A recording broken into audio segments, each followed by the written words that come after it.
Hey, Christy. Oh, hey, Andy. Just opening a pack of Ravnica. Oh, sick! I got a Planeswalker! It's not really a big deal, though, is it? Because in the new set, there's one in every pack. What?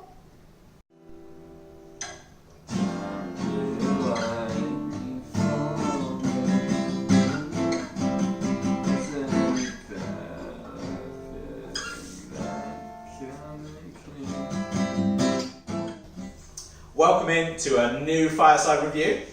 Yeah, we're here in the new studio, which we've bought from our success in the previous episodes that we've done.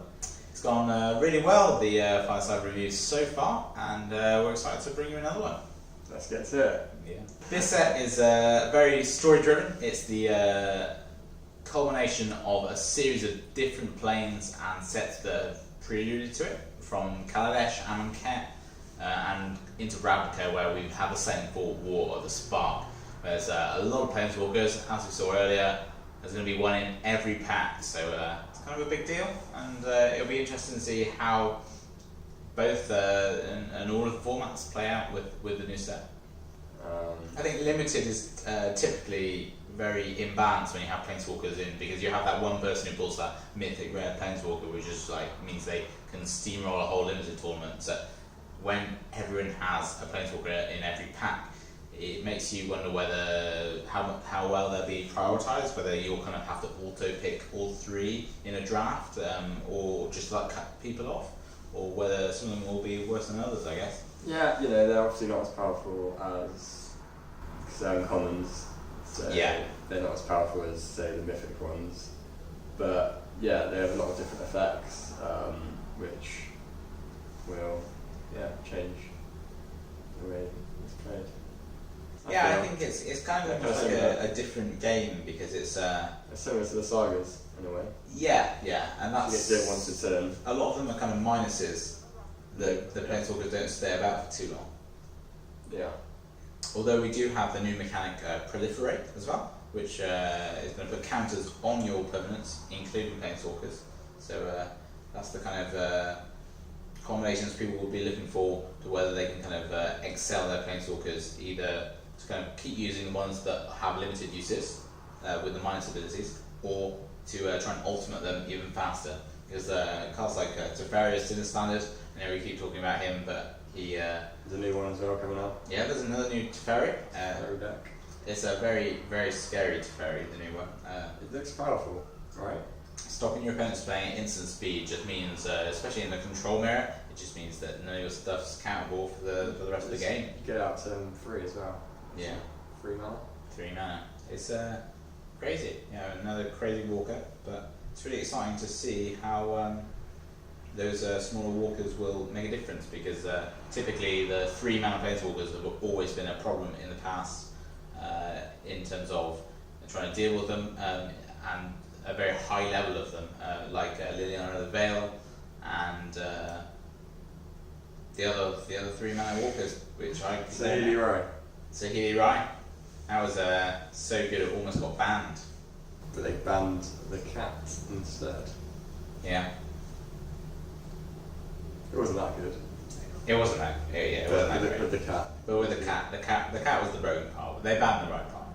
There are some new cats in this set, including a new Ajani. A lot of 1-drops. Is it a cat? I thought it was more of a lion. I guess a cat is a lion. Cat is a lion, some might say.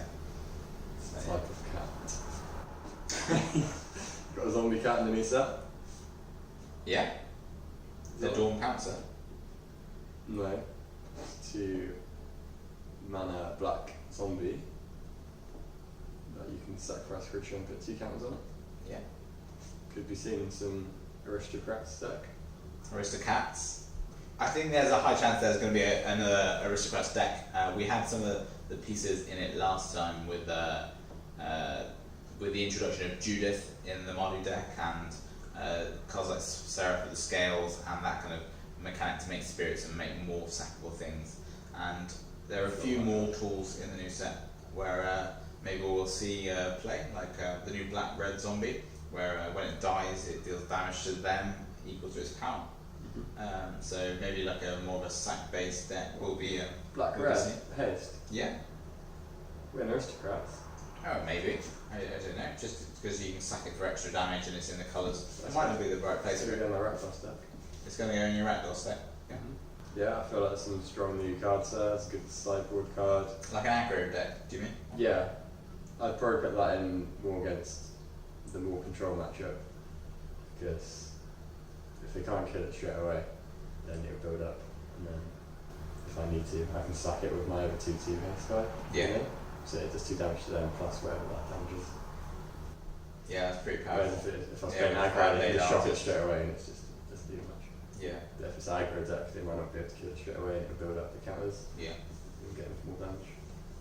Yeah, I think that's definitely a strong card, and I think Black-Red hasn't really been too popular since Black-Red Vehicles was rotated out of standard with Heart of Quran, etc. And so it'll be interesting to see if Black-Red comes back again with powerful cards like this. What about mono red? I feel like mono red is still a really strong deck. I don't think the new set really adds too much for it. The problem with Mono Red It's is it's almost very fine tuned already. The one drops, obviously you could have a better one drop than say the Lava Runner, but the one drops, 2 drops, 3 drops are all pretty set out very well. The removal's pretty good, and like the kind of light strikes and shocks are like definitely playable. And they've also got the kind of longer games with Experimental Frenzy, so it's a very fine-tuned red deck. Not my favourite of all time. I don't really enjoy playing with it that much, but I think you're right. It's so tight on the slots because they've got like Skewer the Critics and Light Up the Stage that it's hard to find new space, and I certainly haven't seen anything that blows me away for red in the new set. Yeah, I agree. I certainly like the current build in terms of having Scheme Kin, which is like to chain off mana. I'm not sure how else you can improve on that. Yeah. Well, yeah, and I think with the Planeswalkers in the new set, it's less of an aggro base. Because obviously Planeswalkers, it's each turn and you want to build up your board and sort of control the board state as opposed to getting in fast for damage. So, cause yeah, Planeswalkers aren't, well, you get some aggressive Planeswalkers, but Standard is definitely going to see an influx of Planeswalkers, and people trying out new decks, and you'll end up with, we'll probably end up with a lot of mid-rangey decks where they're just trying to get extra value, and brews to kind of fit those Planeswalkers in, especially because we've had them like multiple for each colour as well, so it'll be really interesting to see what people do. But in terms of not having mono red kind of in there, I think the more people who build Planeswalker decks, I think mono red is almost set up to punish it and like kind of take out those dirty mid-range decks that try and take a few turns setting up with their Planeswalkers. Then you might just be dead by the time if your opponent's playing mono red. So true. Definitely a good week 1 strategy to kind of combat anything new brew. If you're trying to go mono red, just go mono red, go aggressive, but not necessarily the right way. This season I've really enjoyed playing a Jund deck, which has featured Gruul Spellbreaker, Judith, Pelt Collector, kind of powerful cards like that, and just individually powerful cards which kind of get the job done, and you're aggressive enough to punish anyone who stumbles on their mana and things like that, but kind of having the versatility to go a bit bigger, and having a good mono blue matchup, which has been definitely in the format recently, after Autumn won the Pro Tour with it, so I think it's very Shout out to England. yeah, shout outs to England.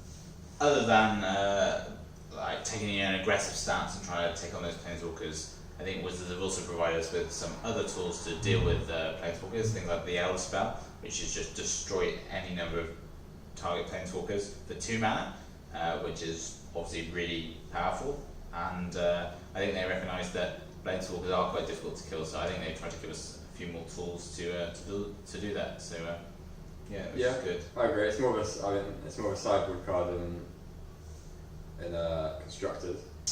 Yeah, I guess so. You could even. It depends on how the meta turns out. If people are playing these loads and loads and loads of these Planeswalker decks, then maybe that's the way to go. Especially if you can use it on your own Planeswalkers, because you can take the opportunity to kill your own planeswalkers and ultimate another one. So, for example, this is very kind of glass cannon-y, but if you play a planeswalker on turn 5, so you play Ral, on turn 6 you play another planeswalker, then on turn 7 you play the new bolus for 5 mana, and then use 2 mana to destroy your other 2 planeswalkers, and then ultimate bolus, and you win the game. How does the ultimate win you the game? It just says you win the game. That's what it says. It says you win the game unless they control a legendary permanent. But if you destroy their planeswalker, then they're probably unlikely to have a legendary permanent. There's also a turn 3 play, Yeah. a turn 3 win. Forgot what it is. How'd you do that? It's the black and red hasty boy. I guess the character that does damage. Yeah. And so you do that on turn 2. Turn 3, you sack them again, and you fling it.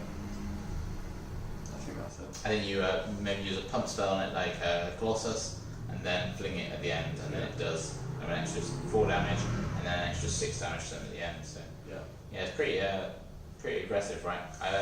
It's interesting because there's not that many cards, so it's not as if it, like, I imagine it would come up reasonably like often for what it is. Like, I feel like it's obviously if they have interaction, you just kind of you lose if they just fail push your guy or whatever. But It's not in the set then. fail push isn't in the set, but something like cast out or shock. Yeah, shock deals with it very cleanly. Moment of craving, things like that. Lightning strike.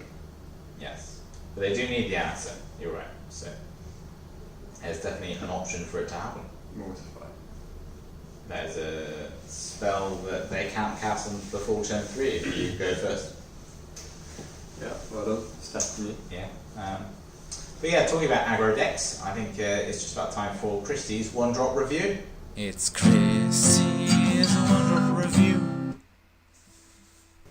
So there's been a lot of new one drops in the set. I feel like they're actually quite good.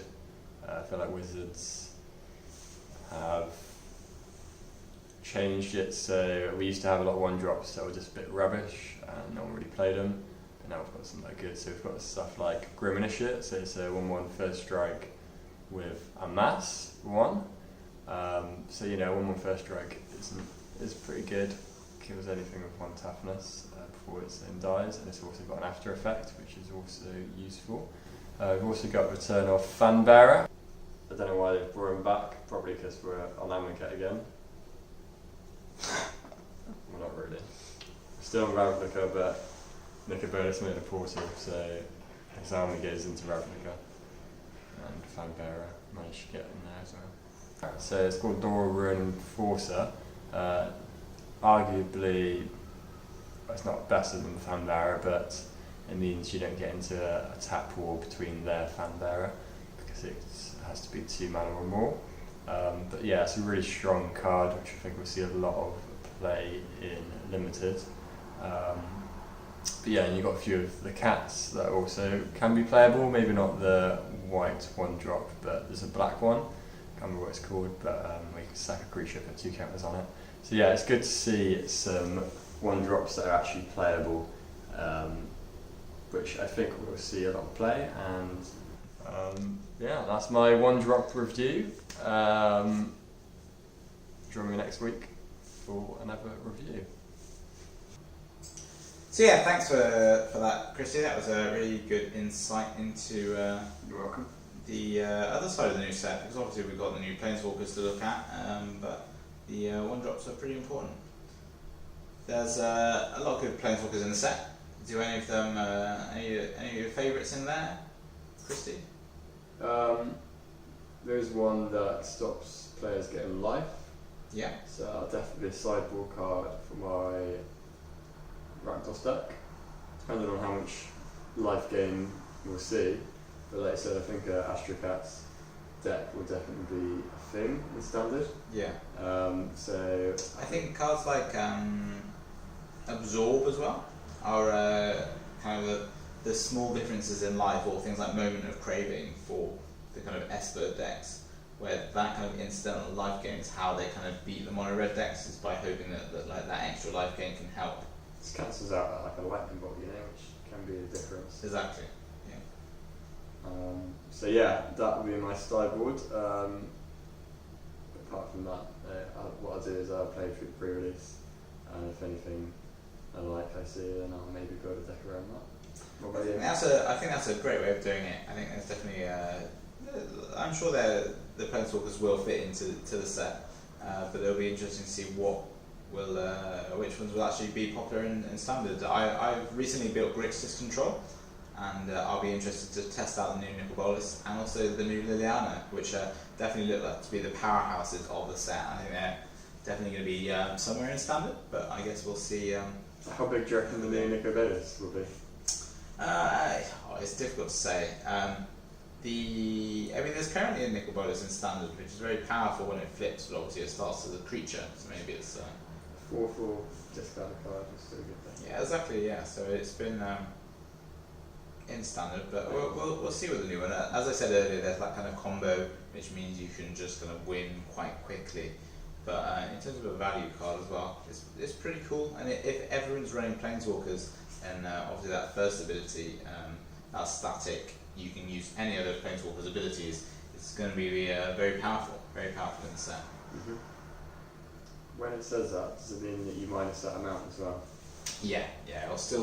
You'll still have to pay the cost of the loyalty changes. If you copy the Jace, then you can have 2 Nicol. Yeah. If you do you mean if the minus ability that copies Jace's? Yeah. Which is a scary effect, that one. A lot of fun things you can do with it. Yeah. Although the regular Jace hasn't seen any play yet, so maybe this is his time. I think the question is whether people will just jam in Planeswalkers for the sake of it, or whether they will not. I think a lot of people have looked at the infinite combo with Ral that's now going to be in Standard, because it says whenever you play an instant sorcery spell, it deals 1 damage to your opponent, and with 2 copies of Expansion Explosion or a similar spell which copies the spell, you can kind of copy the 2 Expansion Explosions if you have 2 to cast, and then it kind of loops infinitely, and you can deal them 20 damage to take out all of their life in one go. Wow. And I think, but those are cards which people might just shoehorn into a deck that already exists as opposed to necessarily build around it. Mm-hmm. So it'll be interesting to see whether the Planeswalkers will just kind of fit into existing decks, or whether they will be really kind of defining their own archetypes and kind of changing the meta. We might see a bit more, obviously in Dominaria, we had a lot of things to do with legendary permanents. Yes, so those legendary spells. So that you might see more play. Now that there's a lot more legendaries about, I feel. Yeah, spells like Yawmoth's, the black spell was would be really powerful, but it's quite hard to consistently have a legendary permanent on board. But if you build that around with all of these influx of legendary planeswalkers, maybe you'll be more likely to have that so that you can cast that spell. Mm-hmm.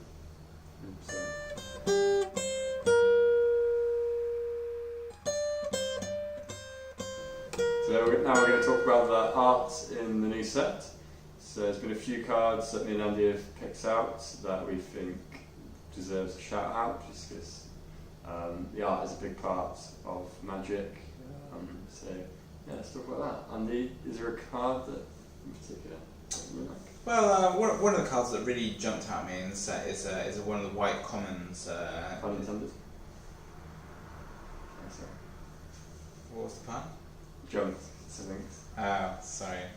That was went straight over my head. But yes, this Lynx is it's a reasonable limited card. I don't hate it. First strike's always a powerful ability, but the art really jumped out at me. It really you can kind of really see the setting of the kind of beating sun beating down onto the members of the public in the plane, and I love the shadow work that's got it, and that kind of bold line going down the middle of the art that you can see that the cat follows the wall, and it kind of throws me back to a kind of cell shaded type games like that, where you've got that kind of dark, very dark side, and I think his use of shadows are really good. So yeah, I just thought that one really jumped out at me, and I think it maybe focuses on not necessarily the story of the plane, and kind of this dips back into the residents of Ravnica and kind of them living their daily lives more than the events of the war going on. So I'm not sure exactly when the art would have been taken. Yeah, it's nice to have like creatures that aren't just like soldiers. Yeah. You know? Like yeah. Yeah, I think the zombie army thing can be quite tiring, I guess, especially since we've already experienced that on Arab Devastation. So yeah, it's nice to mix it up. You know, like they've brought in the cats and stuff that aren't necessarily like built for just battle. You know, like they're just regular creatures, if you like. So I kind of like that aspect of it. So yeah, which piece of art did you want to highlight, Christy? So a card called Deliver Unto Evil. Yeah. Oh yeah, I saw this really jumped out at me as well. It's a black sorcery. And yeah, really what sets it apart is most of the other arts. It's not trying to be realistic, but it's got certain. You know what I mean? It looks like it's sort of computer made, you know, digital. Whereas this is more sort of painting and graphic, more like a sort of comic sort of style. Maybe not comic, but it's definitely like a different style of art, you know, which. You know, I like seeing them mix it up, you know, because it's a big part of it. It really kind of distinguishes the magic card, I think, a bit more when it's kind of separate to the other art style they use. Yeah, it's similar to Spiral of Growth, is it? Yes, yeah, where you've got those kind of flowing lines and spirals, and you've got these similar patterns here. Like nice colours, and the layout as well, a bit of Bonus and 3 Planeswalkers. I think it's really cool. Really cool image. It fits in really well with the storyline. Yeah, no, I love that kind of art, and I like to see more of it in Magic because some of the art can be a bit computerized. I find. Yeah. You know, it just looks a bit naff. But yeah, I think that's. Yeah, not all of the art hits the spot with me, but I think it's Seb McKinnon's done this piece, and he's done some really nice pieces. And there's one. I think he does another spell in this set where it's a black-green spell which is destroy target creature and search for a land, and that's got a really nice art with the tree blossoming out of it. So they go on the trees. Yeah.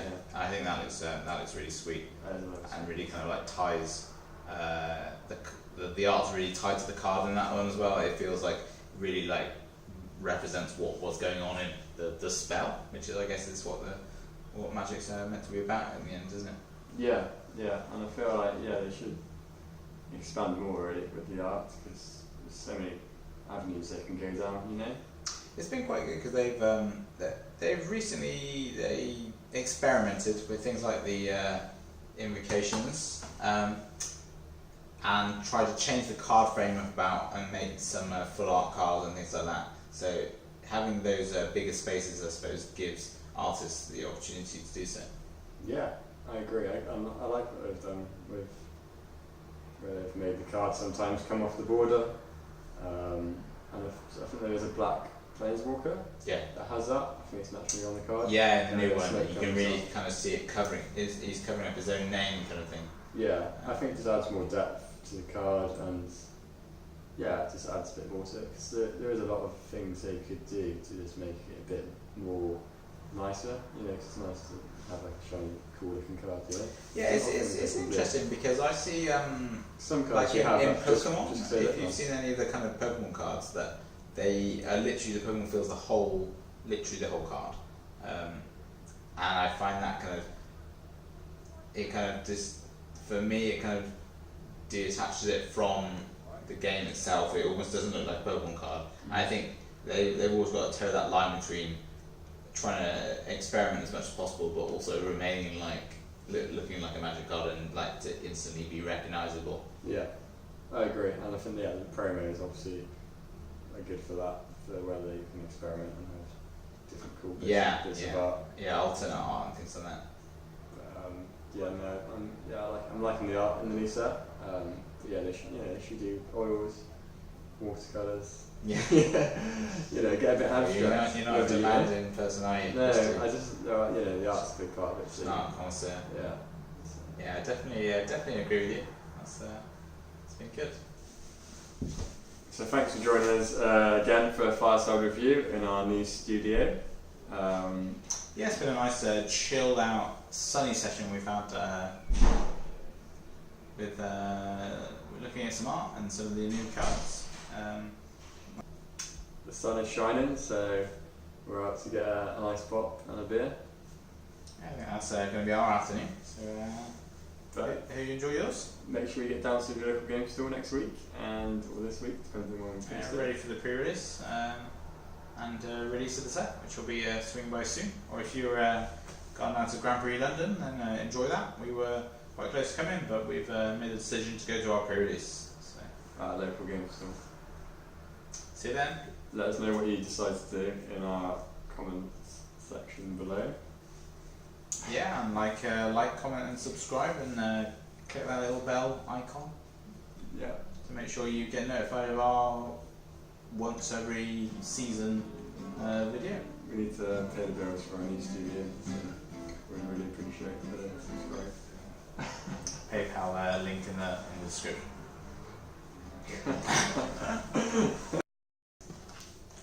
I'm going to open this. So today we're going to do a pack opening. Put it down. Christy, don't take the cellophane off. Don't take the cellophane off. I'm being serious.